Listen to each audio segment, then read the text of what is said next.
ستاتا اور اس قدر آپ کے پر ظلم کے، ستم کے، جفا کے پہاڑ توڑے ڈالے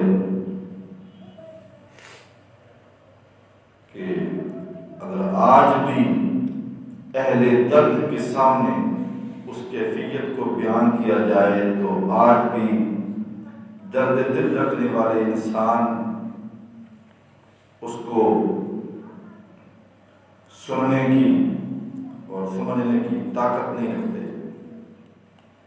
اس قدر آپ کو ستایا جاتا، آپ پہ ظلم ڈھائے جاتے۔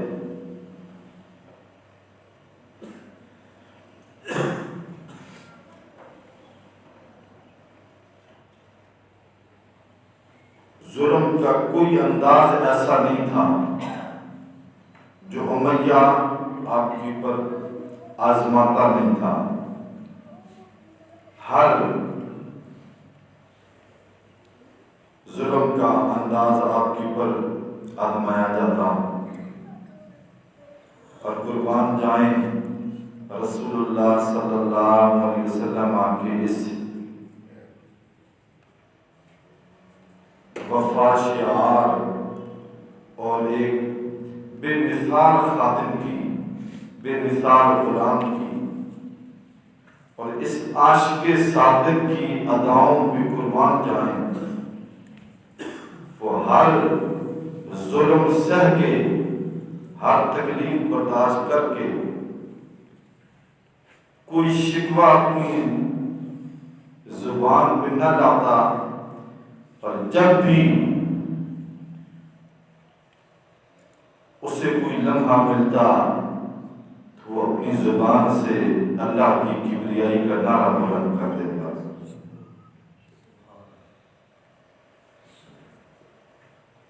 احد احد ہی اس کا ترانہ تھا اور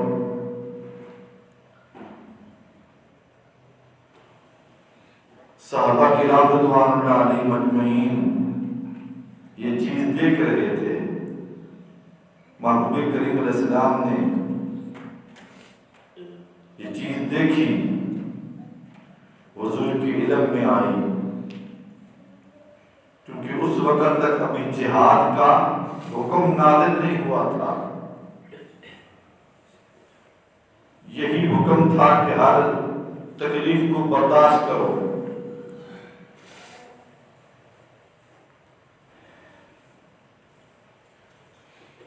پھر ایک وقت آتا ہے جناب سیدنا حضرت ابو بکر صدیق رضی اللہ تعالیٰ عنہ نے جناب سیدنا حضرت بلال حبشی رضی اللہ تعالیٰ عنہ کو خرید لیا اور اتنی بھاری قیمت پہ،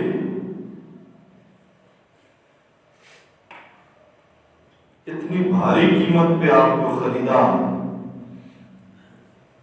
کہ زمین والے حیران ہو گئے۔ وہ یہ بات ماننے کے لیے تیار ہی نہ تھے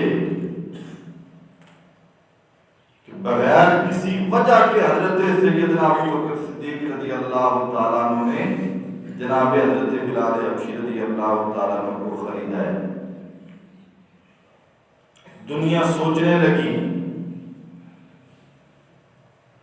یہ خیال کیا جانے لگا کہ جناب بلال کا زندگی کے اندر جناب ابو بکر صدیق رضی اللہ تعالیٰ عنہ پہ کوئی بڑا احسان ہوگا کہ آج جناب حضرت ابو بکر صدیق رضی اللہ تعالیٰ عنہ نے اس احسان کا بدلہ چکایا ہے۔ یہ کسی احسان کا بدلہ چکایا گیا، کیونکہ اس لیے الانسان و عبد الاحسان، انسان جو ہے وہ احسان کا غلام ہوتا ہے۔ اس کا جو محسن ہوتا ہے وہ اپنے محسن کا ہر لمحہ وفادار رہتا ہے، شکر گزار رہتا ہے۔ کہ اس نے میرے پر احسان کیا تھا. بھلا وہ بھی کوئی انسان ہے کہ جو اپنے احسان کو محسن کو بھول جائے؟ وہ کیسا انسان ہے کہ جو اپنے محسن کو بھول جائے؟ جیسے ہمیں یہ دین ملا حضور کے صدقے، جی سرکار کے صدقے میں اللہ نے ہمیں یہ دین عطا فرمایا، تو ہم حضور کی ذات کو بھول جائیں، ان کی وفاؤں کو بھول جائیں، ان کی ذات کو، ان کے فضل و احسانات کو، ان کی مہربانیوں کو، ان کی کرم نوازیوں کو کیسے بھول جائیں کہ محبوب خدا علیہ الصلوۃ والتسلیم نے اپنی ذات پہ ہر ظلم سہ کے، ہر تکلیف برداشت کر کے امت تک اللہ کا دین پہنچایا. جی بکھری ہوئی اور بگڑی ہوئی اور راہ راست سے بھٹکی ہوئی قوم کو ایک مرکز پہ لایا حضور نے. اس دین کے راستے کے اندر حضور کی ذات پہ کیا کچھ نہیں کیا گیا. حضور کی ذات پہ حملے کیے گئے، دل دکھی ہوا، اتنے حضور پریشان ہو جاتے. میرے رب قرآن کی آیات نازل کر کے اپنے حبیب کو تسلیاں دیتا.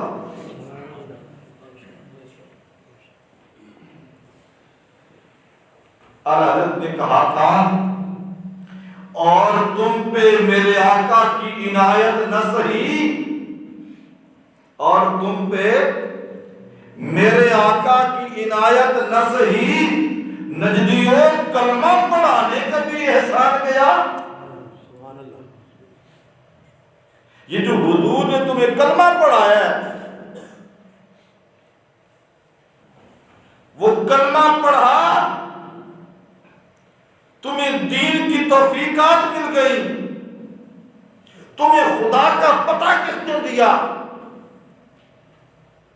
خدا کی وحدانیت کا، اس کی آگے جھکنے کا تمہیں سبق کس نے سکھایا، یہ فیض تمہیں کہاں سے ملا تھا؟ یہ سب کچھ در مصطفیٰ سے ملا. اللہ اکبر. تو حضرت بلال خریدے گئے، جناب سیدنا صدیق اکبر نے آپ کو خرید لیا، اتنی بھاری قیمت پہ خریدا. بھائی کوئی ان کے اندر کوئی بات ہو، بندہ کسی کوئی چیز خریدتا ہے کہ اس کی کوالٹی ہوتی ہے، جی کوئی کوالٹی ہوتی ہے، کوئی چیز ہوتی ہے، رنگ کوئی نہیں، ڈھنگ کوئی نہیں، جسم کوئی نہیں، کمزور. بلال اپنے وجود میں کمزور، جناب سیدنا بلال حبشی وجود میں کمزور ہے، رنگ کے کالے ہیں، خاندان کوئی نہیں، پیچھے بات کوئی نہیں. تو کس وجہ سے سیدنا بلال حبشی نے آپ خریدے گئے؟ ابو بکر صدیق نے کیا وجہ دیکھی کہ سیدنا حضرت بلال کو صدیق اکبر نے خرید لیا؟ دنیا سوچنے لگی جو اتنی بڑی قیمت لگائی ہے ابو بکر صدیق نے، تو ضرور جناب بلال نے کوئی احسان کیا ہوگا زندگی کے کسی حصے میں، اس احسان کا بدلہ چکایا گیا.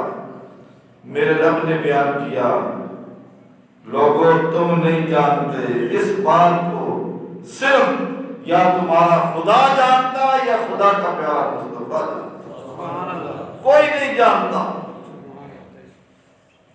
یہ اندر کی بات کوئی نہیں جانتا. بلال کے اندر کیا معاملہ تھا؟ بلال میں کوئی اور چیز نہیں ہے، بلال میں ایک چیز ہے کہ بلال خداوند کریم کی توحید والا ہے، اس کے پیارے محبوب کی وفا والا ہے. وہ رب کی وفا والا، رب کے محبوب کی وفا والا. بلال کے اندر تمہیں اور کوئی چیز نظر نہ بھی آئے، تم نہیں جانتے کہ بلال کے سینے کے اندر خدا کی محبت کتنی ہے، مصطفیٰ کریم کی وفا کتنی ہے، اس کی وفاؤں کی وجہ سے، بس اس ایمان کی وجہ سے صدیق اکبر نے بلال کو خریدا ہے۔ وَسَيُجَنَّبُهَا الْأَتْقَى، اور یہ ساری آیات سورہ لیل کی 30ویں پارہ کی اللہ نے صرف اس وجہ سے نازل کی کہ لوگوں، جناب ابو بکر پہ بلال کا کوئی احسان نہیں ہے، ان کو فقط اس لیے خریدا گیا ہے وہ چاہتے ہیں میرے اس عمل سے میرا خدا راضی ہو جائے، صرف اس وجہ سے اتنی بھاری قیمت لگائی۔ اور امیہ نے اتنی قیمت مانگی کہ شاید ابو بکر اس بات سے پیچھے ہٹ جائے گا، اتنی بڑی قیمت،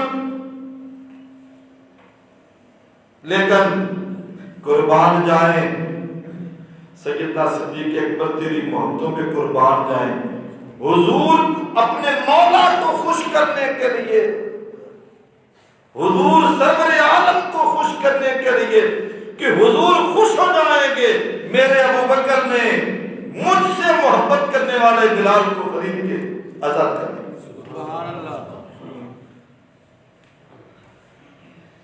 اللہ کریم ارشاد فرماتا ہے وَسَيُجَنَّبُهَا الْأَتْقَى، اور بہت اسے دور رکھا جائے گا جو سب سے بڑا پرہیزگار ہے۔ اتقا، تقوی ہوتا ہے نا، ایک متقی ہوتا ہے، ایک متقی ہوتا ہے جو ڈرنے والا ہوتا ہے، جو پرہیزگار ہوتا ہے۔ قرآن، اللہ قرآن کی بابت فرماتا ہے ذالک الکتاب لا ریب فیہ ھدی للمتقین، قرآن متقین کے لیے ہدایت بن گیا ہے۔ لیکن جناب سیدنا حضرت صدیق اکبر رضی اللہ تعالیٰ عنہ کو متقین نہیں فرمایا، فرمایا اتقا، یہ متقین سے بھی آگے کی بات ہے، سب سے زیادہ اپنے مولا سے ڈرنے والا۔ یہ اتقا کا مقام، اتقا کا جو مقام ہے، جو منزل ہے،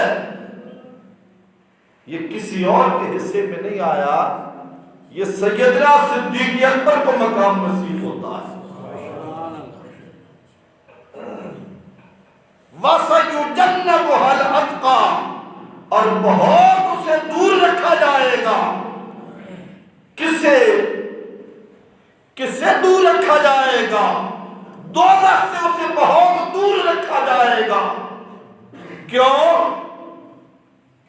جہاں دنیا جس چیز سے ڈر رہی ہوگی، ابو بکر صدیق تو وہ ہے جسے مقام اتقا حاصل ہے، تو سب سے بڑا پرہیزگار ہے اللہ کی زمین کے اوپر۔ کیوں؟ یہ مقام تمہیں کیسے حاصل ہوا؟ الذی یؤتی مالہ یتزکا، جو اپنا مال خرچ کرتا ہے، مال اپنا خرچ کرتا ہے، یتزکا، تاکہ وہ صاف ستھرا ہو جائے، اپنی پاکیزگی کے لیے، دل کی صفائی کے لیے، ستھرائی کے لیے اپنا مال خرچ کرتا ہے، میرا مالک خوش ہو جائے۔ دنیا مال خرچ کرتی ہے کہ ہمارا پروردگار، جب دنیا اپنی ذات کی بات کرے، زمین والے اپنی ذات کی بات کریں، تو اسی دور کے اندر خوش نصیب وہ ہوتے ہیں جنہیں اپنی ذات کی پرواہ نہیں ہوتی ہے، جو اس بات پہ خوش ہوتے ہیں اپنی ذات کو چھوڑو، مالک کی بات کرو، ہمارا خالق کس بات میں خوش ہوتا ہے۔ جب دنیا اپنی بات کرے خدا والے اس کی بات کرتے ہیں۔ الذی یعطی مالہ یتزکا، وہ مال اس لیے خرچ کرتے ہیں ہمارا مال بھی پاک ہو جائے، ہماری ذات بھی پاک ہو جائے۔ سبحان اللہ، سبحان اللہ۔ وَمَا لِأَحَدٍ، دنیا والوں تم سوچتے ہو کہ کسی کا احسان ہے؟ ابو بکر کسی کے احسان کا بدلہ چکا رہا ہے؟ نہ، وہ کسی کے احسان کا بدلہ نہیں چکا رہا۔ ایک بلال نہیں، دنیا کے اوپر کوئی کسی انسان کا بھی ابو بکر پہ کسی کا کوئی احسان نہیں ہے۔ میں اب خود اعلان کرتا ہوں وَمَا لِأَحَدٍ، کسی ایک کا بھی ان پہ کوئی احسان نہیں ہے۔ ان پہ احسان ہے یا خدا کا احسان ہے یا اس کے پیارے مصطفیٰ کا احسان ہے، کسی کا کوئی احسان نہیں ہے۔ ان کا یہ معاملہ وَمَا لِأَحَدٍ عِندَهُ مِن نِعْمَةٍ تُجْزَىٰ، اور کسی پر اس کا کچھ احسان نہیں کہ من نعمت تجزا، یہ اس احسان کا بدلہ چکایا جا رہا ہو۔ نانا الا ابتغاء وجہ ربہ الاعلی، ان کا یہ سارا معاملہ اس لیے ہے، وہ خرچ اس لیے کر رہے ہیں، وہ مال اس لیے لٹا رہے ہیں، وہ چاہتے ہیں میرا رب راضی ہو جائے۔ وہ کیا چاہتے ہیں؟ ہائے ہائے ہائے، وہ صرف یہ چاہتے ہیں الا ابتغاء وجہ ربہ الاعلی، وہ صرف اپنے رب کی رضا چاہتے ہیں جو اعلیٰ ہے، جو اعلیٰ ہے، جس اعلیٰ کی تو تسبیح پڑھتا ہے۔ آ جائے نا تھوڑی سی اس طرف بھی، جس اعلیٰ کی تو تسبیح پڑھتا ہے، جس کے آگے تو جھکتا ہے، اور تو جھک کے کہتا ہے سبحان ربی الاعلی، سبحان ربی الاعلی، سبحان ربی الاعلی، جس کے آگے تو تسبیح کرتا ہے، اس کے آگے اپنی عاجزی پیش کرتا ہے، اس اعلیٰ کی کوئی اور دنیا کے اندر رضا نہ چاہنے والا ہو۔ فرمایا ابو بکر ان لوگوں میں ہے جو اس اعلیٰ کی رضا کے لیے اپنا تن پیش کرتا ہے، اپنا من پیش کرتا ہے، اپنا مال پیش کرتا ہے۔ وہ چاہتا ہے میرا خالق میرا مالک مجھ سے راضی ہو جائے، سبحان اللہ، وہ مجھ سے راضی ہو جائے۔ احباب گرامی، کلام مجید فرقان حمید کی ان آیات کی طرف اگر ہم غور کریں، جی یہ جو چند آیات میں نے تلاوت کی، ترجمہ آپ نے سماعت کیا، تو میں کسی اور چیز کی طرف تو گیا نہیں۔ اگر آپ غور کریں تو اس نتیجے پہ پہنچیں گے کہ جناب سیدنا صدیق اکبر ان لوگوں میں شامل ہیں جب دنیا تقویٰ کی مارے پھر رہی تھی، بلکہ قیامت تک دنیا تقویٰ کے لیے جستجو کرے گی، کوشش کرے گی۔ دنیا تقویٰ کے لیے کوئی نماز کی طرف آتا ہے، کوئی روزے کی طرف آتا ہے، کوئی راہ اللہ خرچ کرنے کے لیے آتا ہے، کوئی حج کے لیے جاتا ہے۔ وہ کہتا ہے میرا مالک مجھ سے خوش ہو جائے، دنیا تقویٰ کے لیے کوشاں۔ ابو بکر صدیق تجھے مبارک ہو، تجھے قدرت نے متقین کا امام بنایا ہے، تجھے قدرت نے مقام اتقا عطا کیا ہے، سبحان اللہ، مقام اتقا۔ اور اگر آپ غور کریں ان آیات کو دیکھیں گے، شان نزول میں نے بیان کر دیا، جب غور کریں گے تو پتہ چلے گا کہ یہ مقام اتقا آپ کو نماز کی وجہ سے نہیں ملا، جی سیدنا صدیق اکبر کو یہ مقام نماز کی وجہ سے نہیں نصیب ہوا، اس میں روزہ کی بات نہیں ہے، اس میں جہاد کی بات نہیں ہے، یہ مقام اتقا راہ للہ مال لٹانے کی وجہ سے کہ اپنا اتنا قیمتی مال عظیم سرمایہ اپنے مولا کی رضا کے لیے خرچ کیا، قدرت نے انہیں مقام اتقا عطا کر دیا۔ جب دنیا مال کے لیے سوچے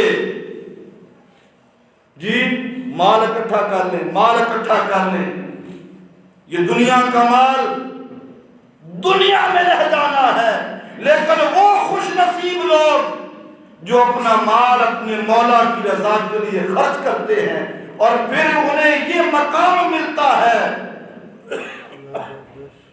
وہ جناب سیدنا حیدر کرار ہوں، علی شیر خدا ہوں، صدیق اکبر ہوں، کسی کے لیے فرمایا وَيُطْعِمُونَ الطَّعَامَ عَلَىٰ حُبِّهِ مِسْكِينًا وَيَتِيمًا وَأَسِيرًا۔ یہ حضور کا گھرانہ تھا، یہ حضور کی آل تھی، جن کے دروازے کے پر آزمائش کے لیے قدرت ان کے دروازے کی پر کبھی کسی مسکین کو بھیجتا ہے، کبھی کسی یتیم کو بھیجتا ہے، کبھی کسی قیدی کو بھیجا جاتا ہے، اور قربان جائیں میرے کریم آقا کی آل، حضور کی اولاد، حضور کے گھر والے اپنے مولا کی محبت کے لیے خود صبر و شکر پہ گزارا کر لیتے ہیں، پکا ہوا مال آنے والے ضرورت مند کو عطا کر دیتے ہیں، کبھی مسکین کو دیا، کبھی یتیم کو دیا، کبھی قیدی کو دیا، خود اس کی ذات پہ راضی ہے۔ قرآن آیات بینات کو نازل کر کے حضور کو خوشخبری دیتا ہے، میرا مالک، میرے محبوب، یہ جو تیرے گھر والوں کے دروازے کے اوپر کبھی کوئی مسکین آتا ہے، کبھی کوئی یتیم آتا ہے، کبھی کوئی قیدی آتا ہے، یہ کوئی اور نہیں تھا، یہ جبریل تھا جو بشکل انسان آ رہا تھا، لیکن قربان جائیں سلام ہو اس گھرانے پہ جو اپنے مولا کی رضا کے لیے اپنا مال لٹا رہے ہیں، مال لٹا رہے ہیں جی۔